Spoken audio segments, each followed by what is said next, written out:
The Brownsville Area School District Board of Directors will meet for a planning session on Wednesday, April 16th, 2025 at 6 o'clock p.m.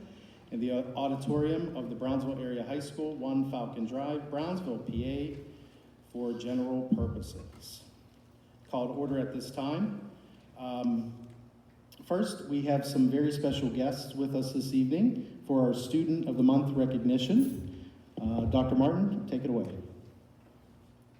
For kindergarten, we have McKenna Bonna, and she is not here tonight. She will be getting recognized at our next board meeting. For first grade, we have Zaya Vernon. She is our Student of the Month. Come on through here, honey. Good job. You can run the meeting, actually. No, it's okay. For second grade, we have Elizabeth Kavanaugh. Congratulations, Elizabeth.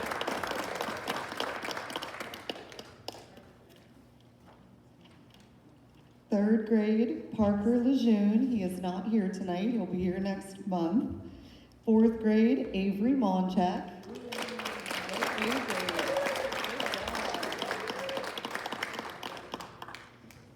Good job, Monchak. And fifth grade, we have Harley Chisler. Good job, Harley.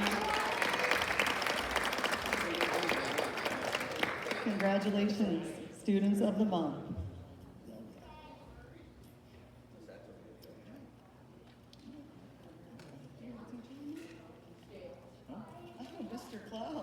Mr. Cloud, Mr. Cloud. Yeah. Congratulations to our Teacher of the Month, Mr. Cloud.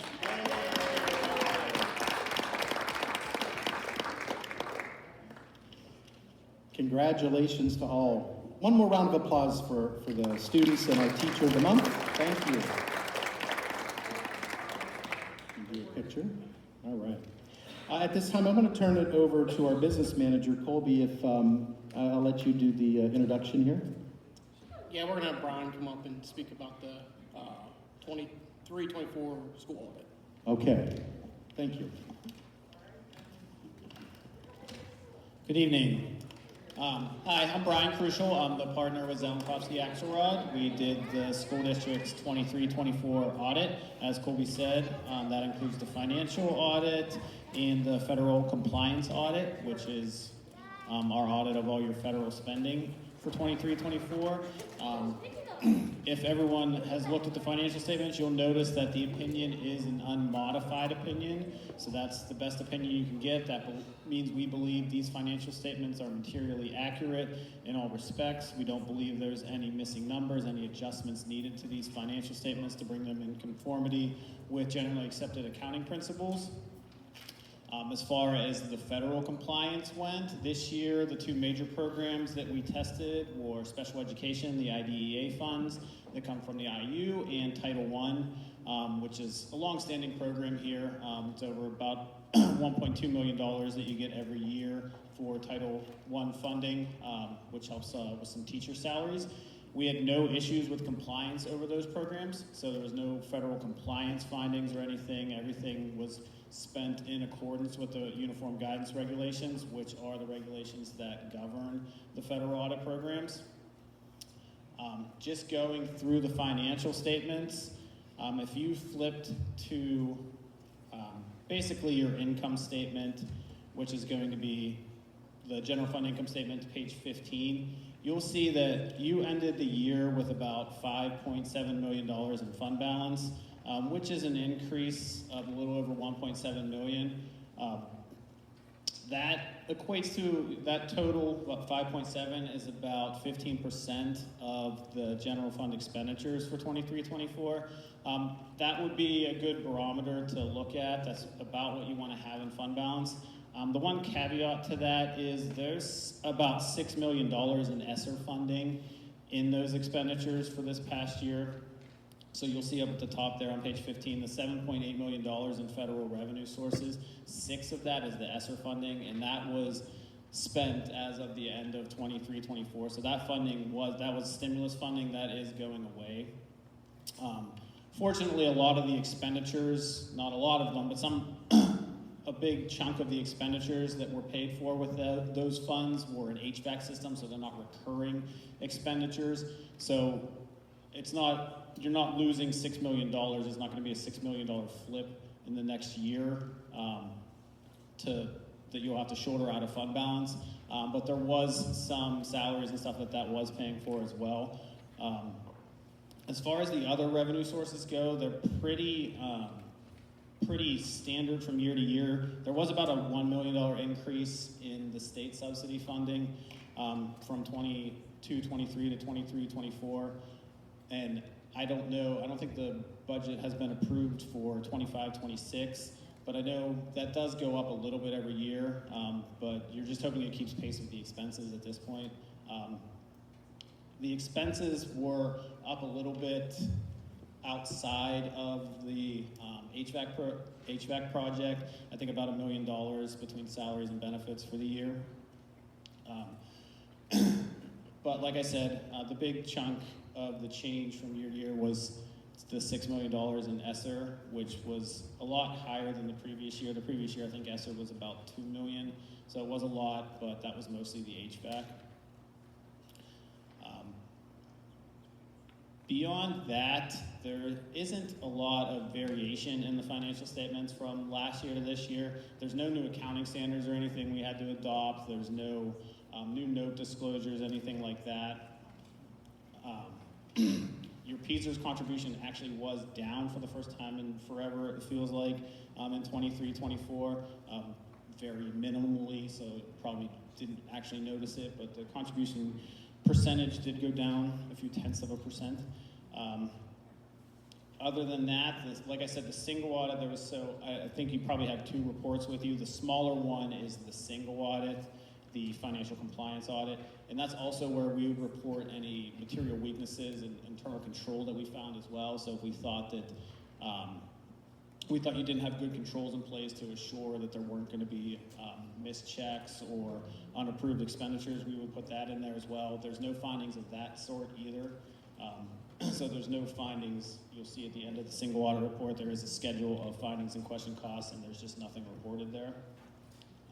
You do have, if you looked at page 7 of the single audit report, that's 6 and 7 are the schedule of expenditures of federal awards. You do have about $9.7 million in federal funding.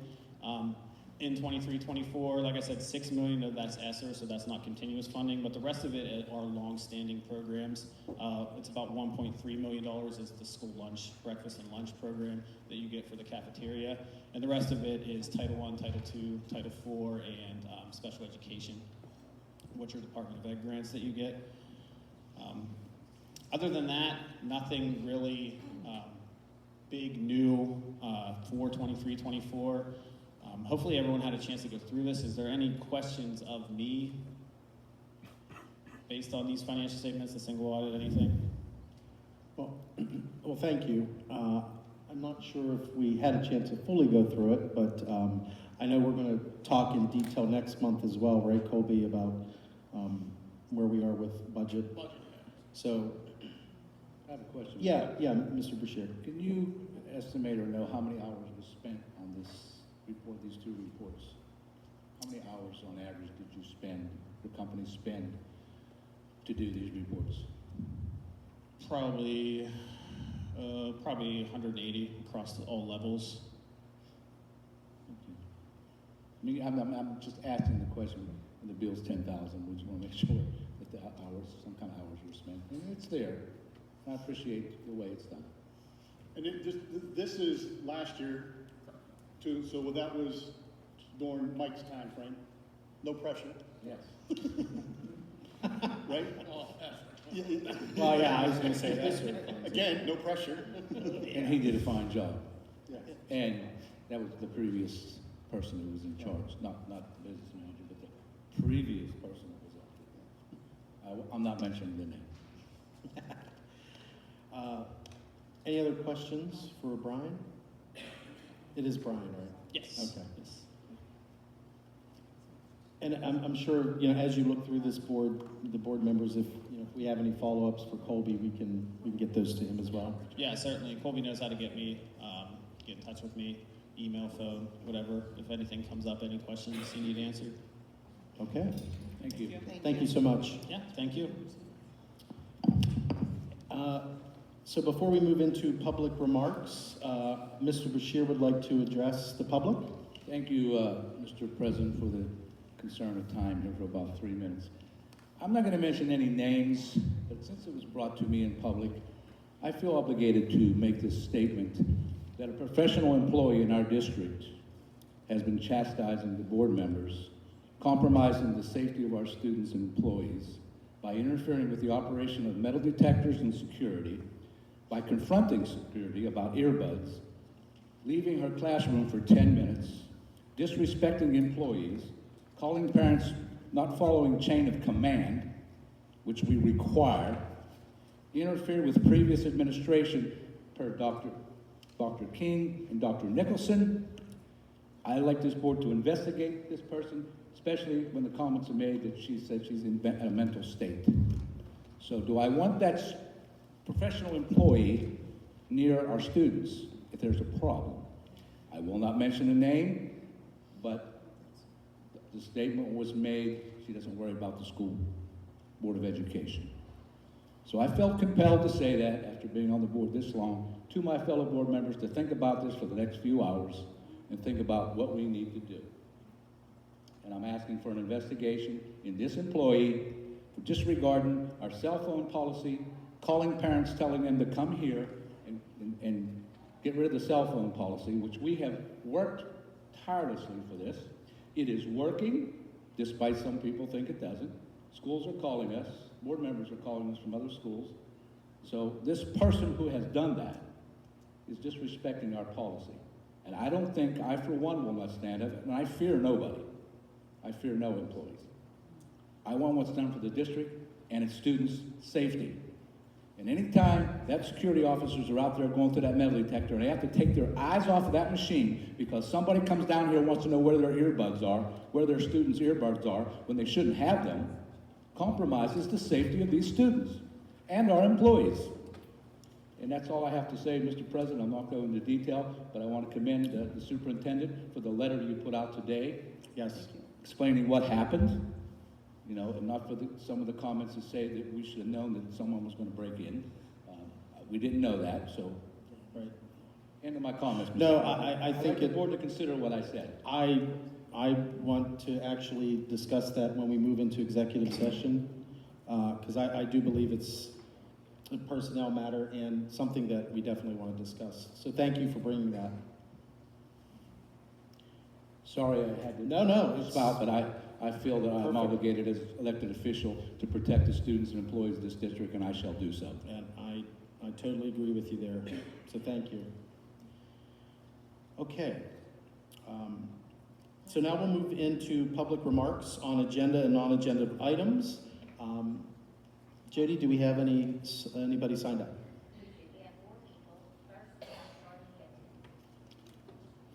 So I just want to ask the speakers that are signing up tonight, if you signed up for both the planning and regular, so normally if you sign up you have 5 minutes for planning, 3 minutes for regular, or if you want to have the full 8 minutes now, you can do that as well. So I'll leave that up to the speakers.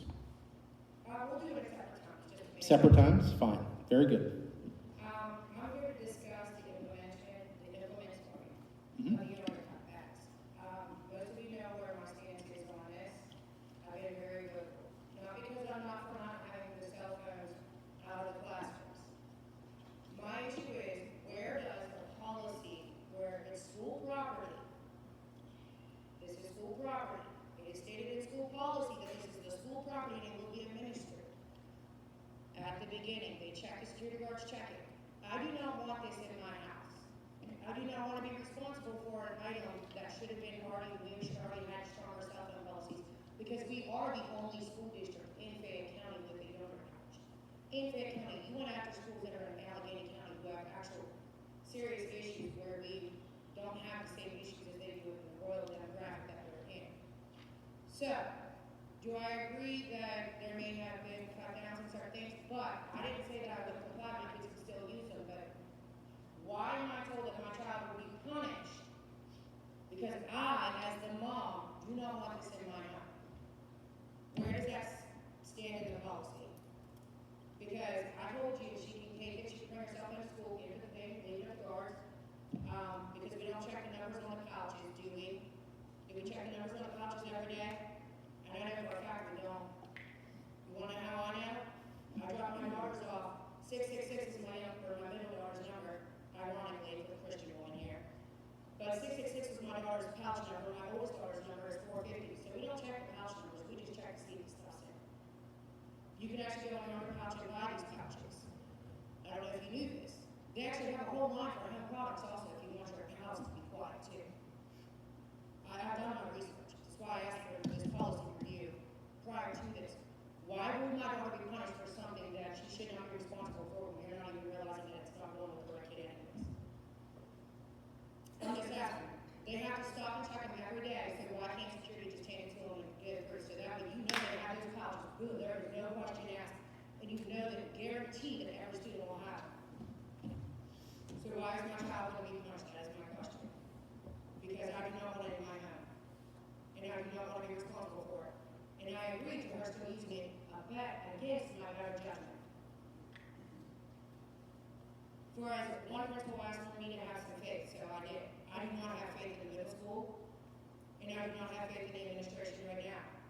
For the lack of respect, integrity, and just a good moral compass when we didn't back to concerned parents. I hear about your concerns about teachers and everything else, but what about the genuine concerns that I've been advocating for years? Between the gang violence, the rates of the sexual assaults that go on. I brought you facts after facts, so why would my child be punished if she's never had any issues in school? Can we please elaborate why she would be punished if I said she just had a security office, and that was stated to me?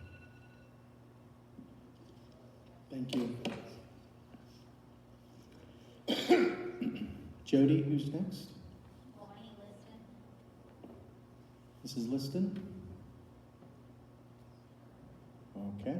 Dave Davidson.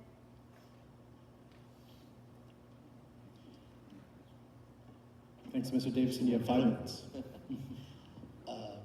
Dr. Martin, school board members, thank you for being here to listen for what I have to tell you. I'm here because I'm passionate for Brownsville. And I feel like I was a little shortchanged, and let me go into detail. I applied for your boys basketball head coach. I also have copies right here for each one of you, if you guys would like to have one. I have letters of recommendations that I did hand in, to my, to the people doing my interview. The time slots weren't, let's just say, fair.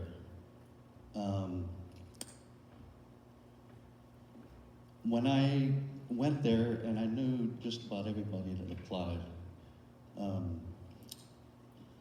myself, 2 others, I can't vouch for another one because they were the last one that I wasn't there for, and there was 1 other. So 3 of us got like 20 minutes or less. 1 that went in second got a full 45 minutes for their time slot. The last one I'm not sure of, okay?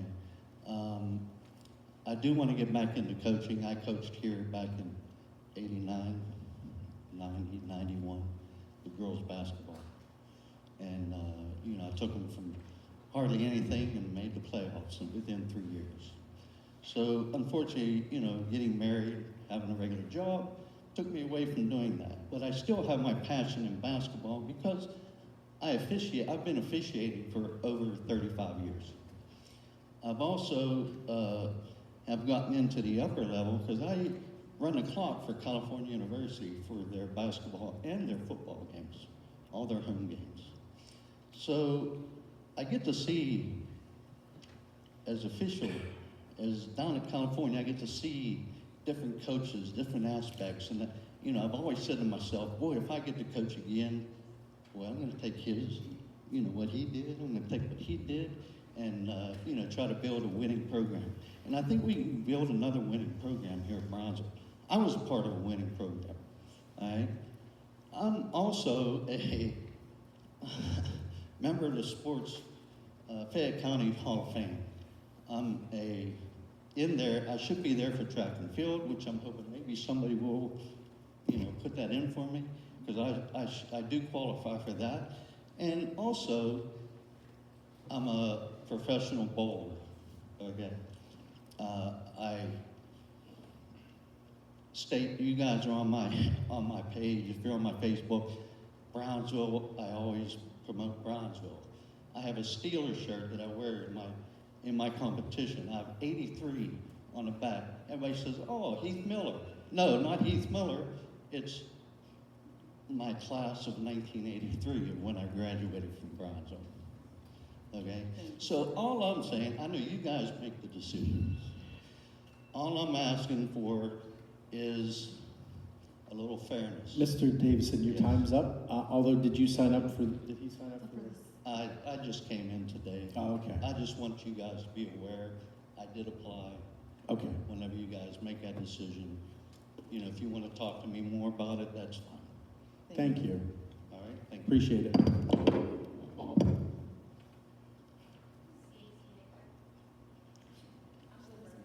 She's good? Okay. That's it? Okay, that's it for the planning. Okay, very good. Any other? Yeah, and at this time, anyone else in the public wishing to speak? Yes. I'm here to,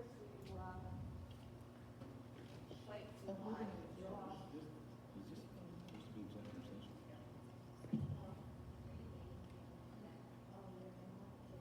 Yeah, we're good.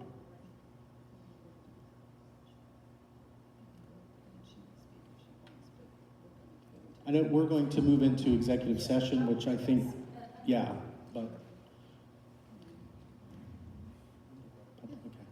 Okay, at this time, I'd entertain a motion to move into executive session for active litigation and personnel matters.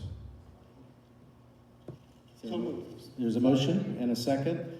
All those in favor? Opposed? Motion carries. We are in executive session. Thank you.